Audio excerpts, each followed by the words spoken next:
High সবাইকে। তো দেখতেই পাচ্ছ মামার ঘরটা পুরোপুরি কমপ্লিট হয়নি, তো একটা রুমে বললাম একটু লাইটগুলো ঠিকঠাক করে দিতে, ভাই ওগুলো কি সুন্দর সাজিয়ে দিয়েছে, আলোই আলো হয়ে গেছে। আর দেখো সন্ধ্যে 7টা বাজে তখন দীপু চলে এসছে, আর আমি যেহেতু মাটনটা করব বসে পড়েছি উনানের ধারে। দেখো উনানের রান্না যেমন খুব সুন্দরও হয়, আমার মাঝে মধ্যে করতে খুবই ভালো লাগে। আর এদিকে দীপু আর সাথে মামা বসে দিল কফি স্টোভে, ওটা আগে হচ্ছিল যেহেতু কফি প্রথমে খাওয়া হবে তার জন্য। দেখো পাশে কিছুটা মাছ ভাজা রয়েছে, তারপর আবার মাছ ভাজা করবে কফিটা হয়ে যাওয়ার পর। এখানে দেখো মাটনটা ম্যারিনেট করে রেখেছিলাম সেটা দিয়ে দিল, আর এখানে মা সবাইকে মাছ ভাজা দিচ্ছে, সবাই বসে বসে কাজ করছে খাচ্ছে, এরকমই আনন্দ হচ্ছে। আর আমার তো উনানের ধার থেকে ওঠার কোনো বালাই নেই, এভাবেই বসে বসে মাছ ভাজা কফি খাচ্ছিলাম আর মাটন কষছিলাম, দেখতেই পাচ্ছ উনানে। আর এদিকে দীপুকে দেখো কফি খাচ্ছে আর মাছ ভাজা খাচ্ছে, আমাকে খেতে বলছে, বলে তুমি একটু খাও আমি একটু কষে দিচ্ছি। তো দেখছি উনুনে একটু কষেই দিচ্ছে, কারণ বড় করা তো একটু অসুবিধাই হচ্ছিল আমার পক্ষে একা। আর আমি এদিকে উনানের পাশে বসে কী যে ভালো লাগছিল, আর আমার ঠাম্মা একটু নাচছিল, অনেকদিন পরে একটু আনন্দই নাই করছিল। জীবনে আর আনন্দ কোথায় বলো।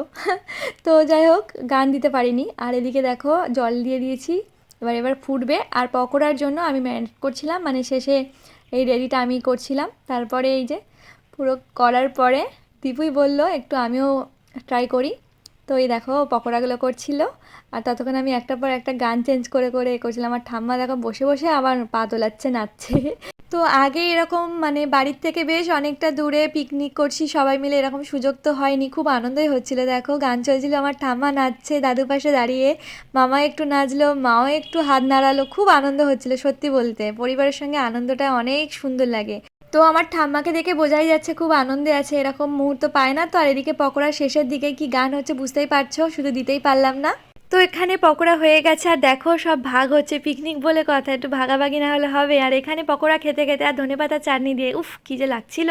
তো এদিকে প্রায় শেষের দিকে মাটনটা তৈরি হয়ে গেছে, আর সবাইকে খেতে বসিয়ে দিলাম, কারণ রাত হয়েছে। তার আগেই দীপু খেয়ে বেরিয়ে গেছে, কারণ ওকে তো সেই যেতেই হবে আমাদের, মানে তখন আমি পিয়ালিতে, ও আসতে হবে গড়িয়াতে। তো আমি ঠান্ডায় জড়সড় হয়ে গেছে, ওদিকে ফাঁকা ফাঁকা না, তার জন্য। আর আমরা দেখো তিনজনে লাস্টে খেতে বসলাম, তার আগে সবাই খেয়ে নিয়েছে। আর 27 তারিখ পড়ে গেছে, ভাইয়ের জন্মদিন সেলিব্রেট করলাম, ওখানে একটা ছোটো কেক নিয়ে গেছিলাম। সবাই শুয়ে পড়েছে, শুধু মামা ও আর আমি জেগেছিলাম। দেখো পাশে মাও শুয়ে পড়েছে, একটা রাতেরই ব্যাপার। তো কেমন লাগলো ভিডিওটি জানিও, টাটা।